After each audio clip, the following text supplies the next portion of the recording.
స్వాహాపత్రాన్ని విడుదల ఏం పత్రం స్వేదపత్రాన్ని విడుదల చేసిండు టీఆర్ఎస్ పార్టీ. చెమట కాయిదాన్ని నిన్న విడుదల చేసి చెమట కాయిదానికి సరిపడనే ఇచ్చిండు. ఇక దాని గురించి నేను పెద్దగా పోను. సుదర్శన్ అన్న నిన్న ఎన్కౌంటర్లో ఆ చెమటంతా, ఆ దారపోసిన చెమటంతా ఎత్తిపోసిన కార్యక్రమాన్ని మీరు అందరు చూసారు కాబట్టి సరే ఏమైనా టాపిక్ వస్తే మాట్లాడుకుందాం.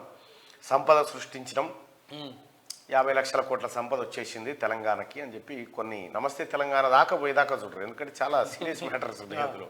మనం మాట్లాడుకోవాల్సిన చాలా సీరియస్ డిస్కషన్ చేసుకోవాలి. చాలా అంటే చాలా ఉన్నాయి.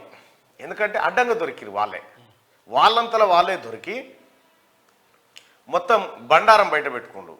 నిన్న మొన్నటి దాకానేమో ఏమో ఎత్తు చేసిరేమో అనుకో, కానీ ఇప్పుడు ఏం చేయలేదన్న సంగతి బయటపడ్డది. సో తద్వారా తెలంగాణ రాష్ట్రంలో కేసీఆర్ కుటుంబం ఎంతటి ఆర్థిక విధ్వంసానికి పాల్పడ్డది, ఎంత దోపిడీకి పాల్పడ్డది అనేది నిన్న స్వేదపత్రం నుంచి స్వాహాపత్రం నుంచి బయటకు వచ్చేసింది. ఇదొక అంశం. అయితే ఇక నిన్న కలెక్టర్లతోని ముఖ్యమంత్రి రేవంత్ రెడ్డి గారు, అలాగే డిప్యూటీ సీఎం బట్టి విక్రమార్క గారు, ఇతర మంత్రులు కూడా అందరూ కలెక్టర్లు ఎస్పీలతోని సమావేశం నిర్వహించారు. ఈ నెల 28 నుంచి జనవరి 6 తారీఖు వరకు 6 గ్యారంటీల అమలు వ్యవహారాన్ని వాళ్ళకి అప్పచెప్పడం జరిగింది. దాంట్లో ముఖ్యంగా కొత్త రేషన్ కార్డుల దగ్గర నుంచి 6 గ్యారంటీల అమలుకు సంబంధించినటువంటి దరఖాస్తులను ప్రజల నుంచి స్వీకరించాలని, అది ముఖ్యంగా తెల్ల రేషన్ కార్డు ఉన్నటువంటి వాళ్లకు ప్రప్రథమంగా ప్రాధాన్యత ఇస్తూ ఈ కార్యక్రమాన్ని కొనసాగాలని, ప్రజల వద్దకు అధికారులు పోయే విధంగా. మొన్నటిదాకా ఎట్లుండే కేసీఆర్ పరిపాలనలో ప్రజల దగ్గరికి అధికారులు వచ్చేదే లేదు. ఇక వాళ్ళ పని వాళ్ళు చేసుకోవాలి, ఈడ జనం చావాలి అట్లుంటుండే. అధికారులేమో జనాన్ని కలవరు, అధికారులనేమో లీడర్లు కలవరు, లీడర్లనేమో మంత్రులు కలవరు, మంత్రులను ముఖ్యమంత్రి కలవరు, ఈ ముఖ్యమంత్రి ఎవరిని కలవడు. ఇక ఈ కార్యక్రమం ఉంటుండే మొన్నటిదాకా. ఇక ఈ దొరల పాలన పోయిన తర్వాత, ప్రజాపాలన వచ్చిన తర్వాత సిస్టమ్ అంతా ఉల్టా అవుతా ఉంది.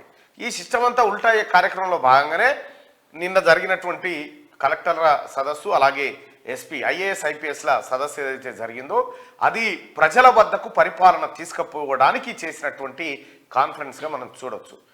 ప్రజలారా, మార్నింగ్ న్యూస్ చూస్తున్నటువంటి మిత్రులారా, చాలా రోజుల నుంచి మీరు అడిగారు, అన్న రేషన్ కార్డు గురించి మాట్లాడు, అన్న రైతు బంధు గురించి మాట్లాడు, అన్న రుణమాఫీ గురించి మాట్లాడని. ఈ నెల 28 నుంచి దరఖాస్తు పెట్టుకోరు. ఈ నెల 28 నుంచి జనవరి 6 తారీఖు వరకు మీ గ్రామాల్లో కార్యక్రమాలు అధికారులు నిర్వహిస్తూ ఉన్నారు. ఆ గ్రామ సభల్లో మీ బాధలేంటో అధికారుల దృష్టికి తీసుకుపోండి, వాటిని అప్లికేషన్ల రూపంలో వాళ్ళకి ఇవ్వండి.